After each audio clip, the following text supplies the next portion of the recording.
Seorang TKW asal Jawa yang awalnya berangkat demi membayar hutang keluarga, justru berakhir di pelaminan dengan majikan Afrika yang kaya raya. 300 juta masuk ke tangannya. Tapi di malam pertama, ia melihat sesuatu yang membuatnya tak percaya dan hampir menjerit. Assalamualaikum teman-teman semua. Semoga selalu dalam lindungan Allah, sehat jasmani dan rohani. Buat yang baru mampir, salam kenal dari saya, Fitri dari Tegal. Jangan lupa untuk tekan tombol subscribe dan aktifkan lonceng notifikasinya, supaya nggak ketinggalan kisah-kisah menarik dan penuh pelajaran hidup seperti ini. Fitri adalah anak kedua dari 3 bersaudara, lahir dan besar di sebuah desa kecil di Tegal. Ayahnya seorang petani padi, sedangkan ibunya berjualan sayur keliling. Hidup mereka pas-pasan, tapi penuh tawa dan kebersamaan, sampai musibah datang. Musim kemarau panjang membuat sawah keluarga Fitri gagal panen.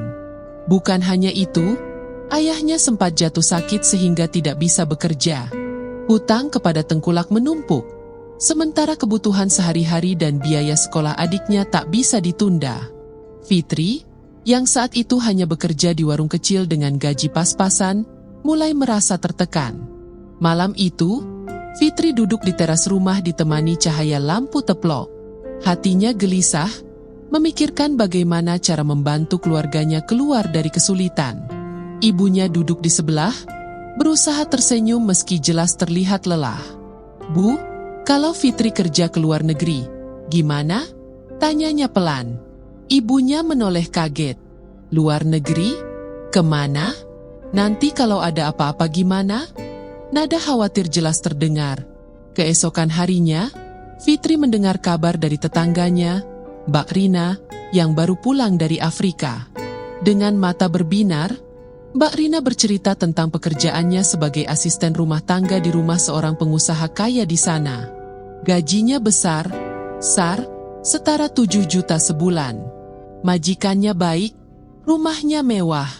"Kalau kamu mau, aku kenalin ke agennya," kata Mbak Rina sambil menyeruput teh. Ucapan itu terus terngiang di kepala Fitri. Angka 7 juta terasa seperti mimpi, apalagi jika dibandingkan gajinya sekarang yang bahkan tak sampai setengahnya. Namun ia juga tahu, merantau ke negeri yang jauh, apalagi Afrika, bukanlah hal sepele. Bahasa berbeda, budaya asing, dan kabar miring tentang majikan yang kadang kejam membuatnya ragu. Beberapa malam, ia tak bisa tidur, memikirkan pro dan kontra. Hingga suatu pagi, ia mendapati ayahnya terbatuk keras sampai tubuhnya lemas. Fitri melihat punggung ayahnya yang semakin kurus, dan hatinya terasa seperti diiris. Air matanya jatuh tanpa bisa ditahan. Saat itulah, ia tahu, ia harus berbuat sesuatu. Dengan tekad bulat, ia menghubungi Mbak Rina dan mengatakan bahwa ia bersedia. Proses administrasi dimulai, dari paspor hingga pelatihan singkat. Meski hatinya berat meninggalkan keluarga, Fitri berusaha meyakinkan dirinya sendiri bahwa ini adalah jalan terbaik. Hari keberangkatan pun tiba. Pagi itu, terminal bus penuh oleh keluarga yang melepas sanak saudara. Fitri memeluk ibunya erat-erat. "Doakan Fitri ya, Bu, semoga rezeki Fitri lancar," bisiknya sambil menahan air mata.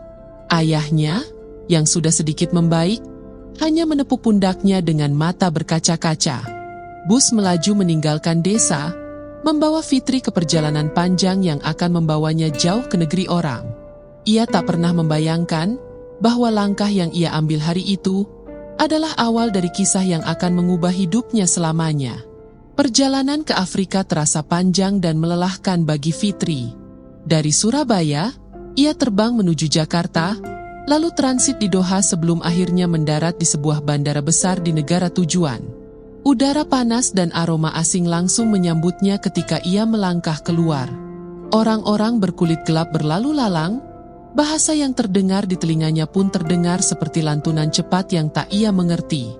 Seorang pria berseragam hitam dengan papan nama bertuliskan Fitri berdiri di pintu kedatangan. Dengan bahasa Inggris terbata, pria itu memperkenalkan diri sebagai supir pribadi keluarga majikannya. "Kome, "I take you to boss," katanya singkat. Mobil yang mereka tumpangi melewati jalan lebar dengan deretan gedung tinggi dan pusat perbelanjaan mewah. Sesekali, Fitri melirik keluar jendela, merasa kagum sekaligus takut. Ia bertanya-tanya, seperti apa majikan yang akan menjadi tuannya? Apakah ia ramah atau keras? Setelah sekitar 40 menit perjalanan, mobil berhenti di depan sebuah gerbang tinggi berukir motif emas. Dua penjaga berseragam berdiri tegap di pintu. Begitu gerbang terbuka, Fitri terbelalak. Rumah besar bergaya modern dengan halaman hijau luas, air mancur megah di tengah, dan deretan mobil mewah terparkir rapi. Rasanya seperti masuk ke dunia lain. Supir membawanya masuk melalui pintu utama yang tinggi menjulang. Aroma wangi parfum mahal langsung menyeruak. Di ruang tamu, duduk seorang pria berkulit legam dengan tubuh tegap, mengenakan setelan jas abu-abu. Sorot matanya tajam, tapi bibirnya membentuk senyum tipis. "You are Fitri?" tanyanya dengan suara berat dan berwibawa. Fitri hanya mengangguk gugup. Yes, sir." Pria itu bangkit, melangkah pelan mendekat, lalu mengulurkan tangan. "I'm Coffee. You will work here, my home." Fitri menyentuh tangannya sekilas. Hangat, kuat, namun tidak kasar. Ada sesuatu di matanya yang membuat Fitri sedikit tenang, walau jantungnya tetap berdetak cepat. Hari pertama bekerja, Fitri mulai mengenal isi rumah. Ada ruang tamu besar dengan lampu kristal raksasa, dapur modern dengan peralatan lengkap, dan halaman belakang dengan kolam renang biru jernih. Selain Coffee, hanya ada satu pembantu senior bernama Amina, wanita Afrika berusia 50-an yang ramah dan suka tersenyum. Yang membuat Fitri heran, Coffee sering berada di rumah meski ia seorang pengusaha tambang.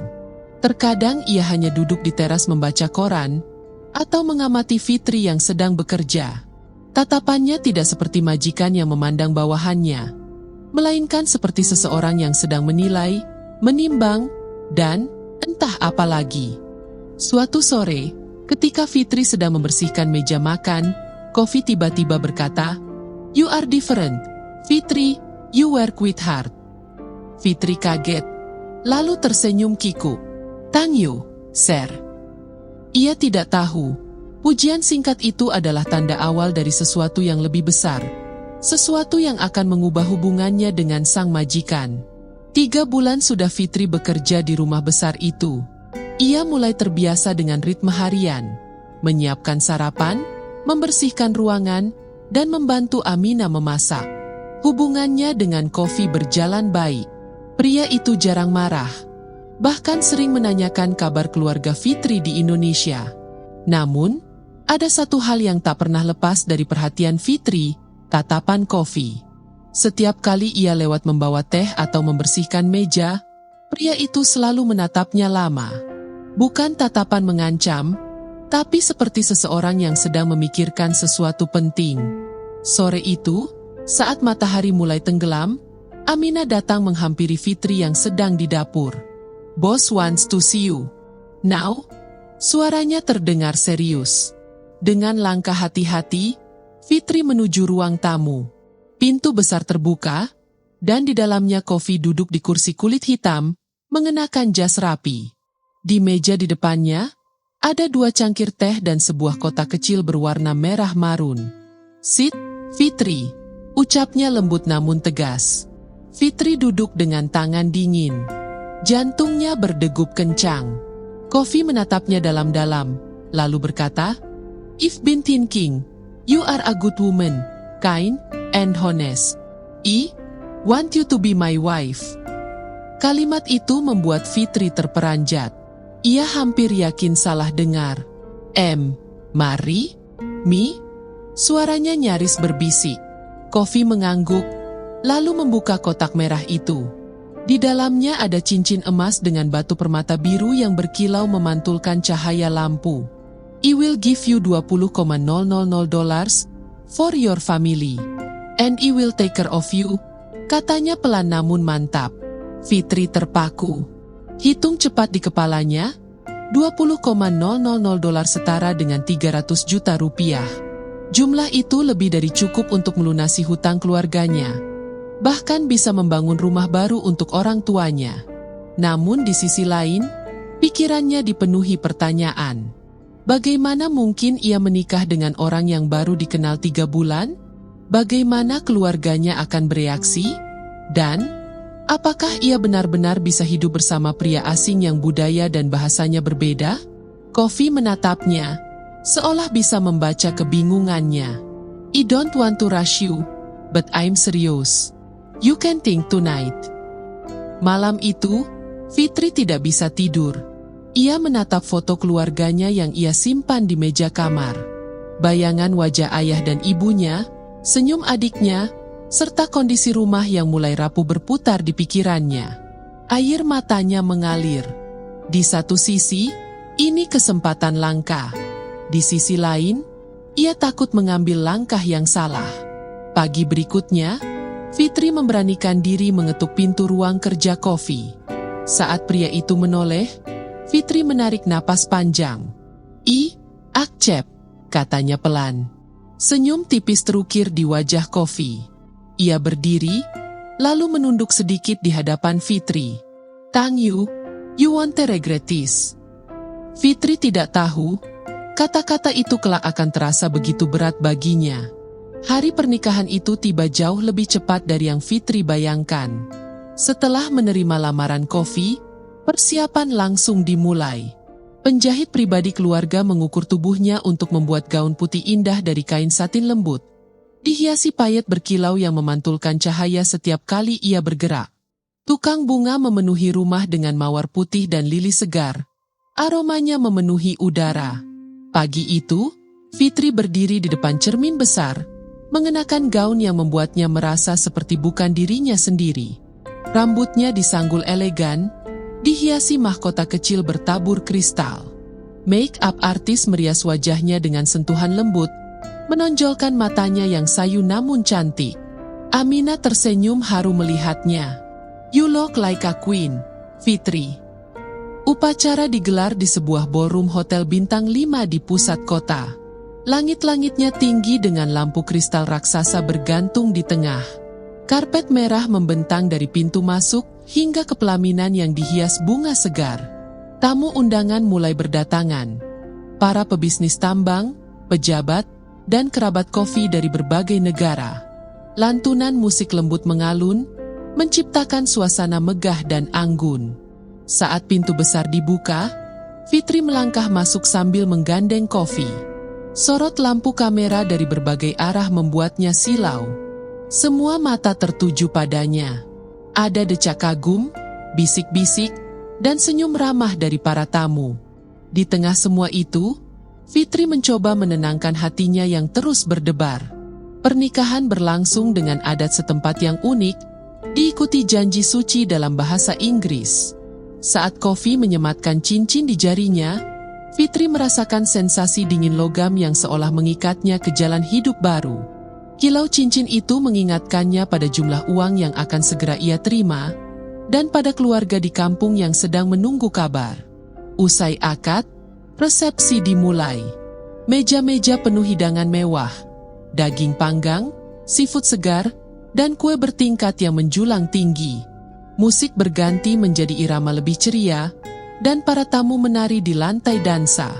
Coffee menggandeng Fitri untuk berfoto bersama para tamu penting, lalu memperkenalkannya dengan penuh kebanggaan. This is my wife, Fitri, she is from Indonesia, ucapnya berulang kali. Meski tersenyum di depan semua orang, hati Fitri diliputi rasa campur aduk. Ada rasa bangga karena bisa berdiri di sini, ada rasa syukur karena keluarganya akan segera terbebas dari hutang, tapi juga ada rasa was-was, karena ia sadar pernikahan ini terjadi terlalu cepat. Malam semakin larut, tamu mulai berpamitan. Coffee menggenggam tangan Fitri dan menatapnya dengan senyum lembut. Let's go home, my wife. Kata-kata itu membuat dada Fitri terasa hangat sekaligus tegang. Sebab ia tahu, malam pertama akan segera dimulai. Dan apa yang akan terjadi malam itu, akan membekas di hatinya selamanya. Mobil mewah yang membawa mereka pulang berhenti di depan gerbang rumah besar Kofi. Malam itu langit cerah, bintang bertaburan, dan udara terasa hangat. Fitri melangkah masuk rumah dengan langkah pelan, gaun pengantin putihnya berayun anggun mengikuti gerak tubuhnya. Amina menyambut di pintu dengan senyum hangat, lalu menyerahkan seikat bunga mawar putih kepada Fitri. "Congratulations," katanya pelan. Setelah itu, ia mundur, meninggalkan pasangan pengantin baru itu berdua. Kofi menggenggam tangan Fitri, membimbingnya menaiki tangga menuju kamar pengantin yang terletak di lantai 2. Pintu besar berwarna putih itu terbuka, memperlihatkan ruangan luas dengan dinding krem, tirai sutra, dan ranjang king size berseprai putih beraroma wangi bunga. Lilin-lilin kecil menyala di meja, menciptakan cahaya redup yang hangat. Fitri berdiri kaku di dekat pintu. Jantungnya berdetak kencang, telapak tangannya dingin. Dalam hati ia berdoa, memohon agar semuanya berjalan lancar. Kofi mendekat perlahan. Namun tiba-tiba, ia justru berlutut di hadapan Fitri. Fitri terkejut. "Sir, what are you doing?" Kofi menunduk, menatap lantai sejenak, lalu menghela napas berat.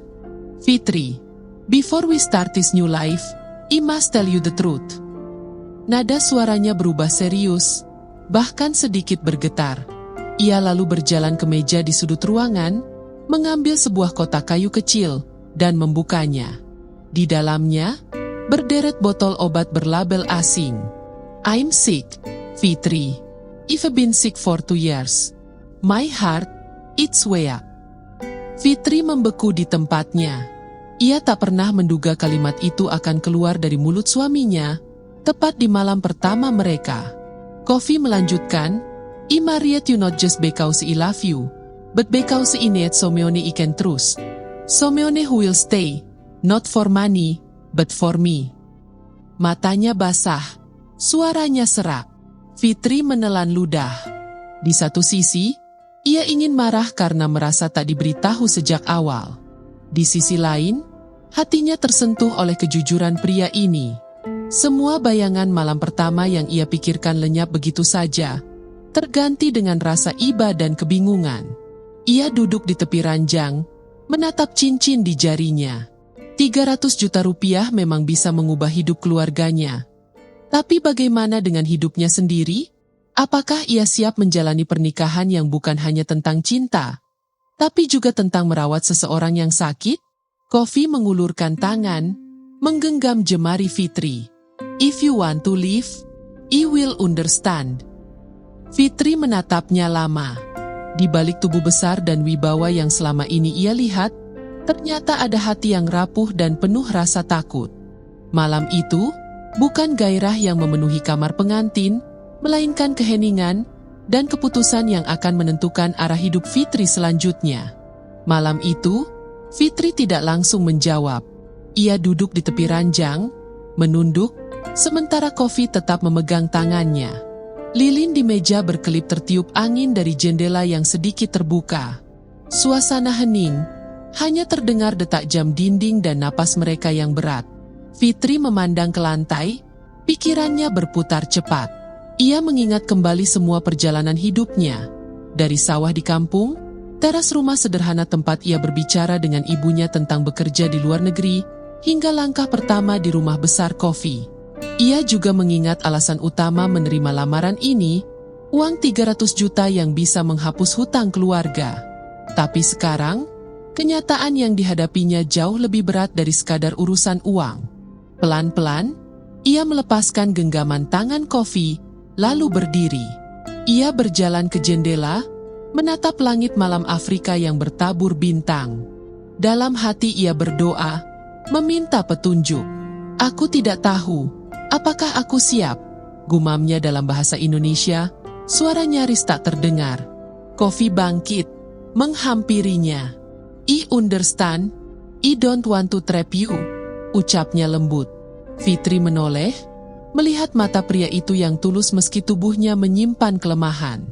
Saat itu, Fitri merasakan sesuatu yang aneh, bukan hanya iba, tapi juga rasa hormat. Jarang sekali ada orang sejujur ini di awal pernikahan, meski kejujuran itu pahit. Keesokan paginya, Fitri terbangun lebih awal. Ia menyiapkan sarapan sederhana untuk mereka berdua. Saat Kofi duduk di meja makan, Fitri meletakkan piring di depannya, lalu menatap langsung ke matanya. "I'm staying," katanya mantap. Kofi terdiam, lalu perlahan tersenyum. "Are you sure?" "Yes, my pichame here for money, but now I think my this is where I meant to be." Hari-hari berikutnya, hidup Fitri berubah. Ia bukan hanya seorang istri, tapi juga perawat pribadi. Ia memastikan Kofi minum obat tepat waktu, mengatur makanan sehat, dan menemaninya ke dokter. Di sela-sela itu, mereka mulai saling mengenal lebih dalam, berbagi cerita masa kecil, mimpi yang belum tercapai, dan ketakutan yang mereka simpan sendiri. Uang 300 juta yang dijanjikan Kofi benar-benar dikirim ke keluarganya di Indonesia. Rumah mereka diperbaiki, hutang lunas, adiknya melanjutkan sekolah. Tapi bagi Fitri, hadiah terbesar bukanlah uang itu, melainkan kesadaran bahwa terkadang cinta tidak datang di awal, melainkan tumbuh dari kesabaran dan pengorbanan. Beberapa bulan kemudian, Fitri menulis surat untuk ibunya. "Bu, aku bahagia di sini. Mungkin bukan bahagia seperti yang orang bayangkan, tapi hatiku tenang. Doakan aku bisa menjaga suamiku dengan baik." Dan di suatu sore, ketika mereka duduk bersama di teras, Kofi berkata, "You know, Fitri, the day you said you'd stay, that was the happiest day of my life." Fitri tersenyum, menatap pria di sampingnya. Ia tahu, perjalanan ini tidak akan mudah. Tapi ia siap menjalaninya, bukan lagi demi uang, melainkan demi janji yang telah ia buat di hadapan Tuhan. Itulah kisah Fitri, TKW asal Tegal yang dinikahi majikannya demi 300 juta. Namun di malam pertama ia justru menemukan kenyataan pahit. Semoga cerita ini menjadi pelajaran bagi kita semua, bahwa hidup tak selalu seperti yang terlihat dari luar. Terima kasih sudah menonton sampai akhir. Jangan lupa like, share, dan subscribe.